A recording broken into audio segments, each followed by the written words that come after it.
அந்த ஆண் அந்த நிறுவனத்தை நடத்தக்கூடிய முதலாளியாக இருந்தாலுமே கூட நீங்கள் தைரியமாக உங்களுடைய புகாரை இந்த குழுவில் தெரிவிக்கலாம். இந்த குழுவில் உங்களுடைய புகாரை எப்படி தெரிவிக்கணும் அப்படின்னு பார்த்தீங்கன்னா, எழுத்துப்பூர்வமாக தெரிவிக்கலாம். உங்களால் எழுத முடியல அப்படின்னா யார் மூலமாவது எழுதி நீங்கள் கையெழுத்திட்டு தெரிவிக்கலாம். எந்த அச்சமும் நீங்கள் பட தேவையில்லை. உங்களுக்கு விடுமுறை தேவை இருக்குது, நான் அந்த பாலியல் தொல்லையால் நீங்கள் பாதிக்கப்பட்டு உங்களுக்கு அலுவலகத்திற்கு வர முடியாத சூழல் இருக்குது அப்படின்னா உங்களுக்கு விடுமுறையும் கொடுப்பாங்க. அதற்கும் இந்த சட்டத்தில் வழிவகை செய்திருக்காங்க. அது மட்டும் இல்லை, உங்களுடைய புகார் ரகசியமாக வைத்து பாதுகாக்கப்படும்.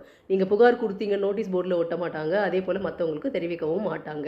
நீங்கள் யார் மீது புகார் கொடுத்தீங்களோ அந்த நபரையும் உங்களையும் தனித்தனியாக தான் விசாரிக்கணும். இந்த சட்டத்தில் அப்படி தான் சொல்லியிருக்காங்க. உங்கள் 2 பேரையும் ஒரே இடத்துல சேர்த்து வைத்து விசாரிக்க மாட்டாங்க.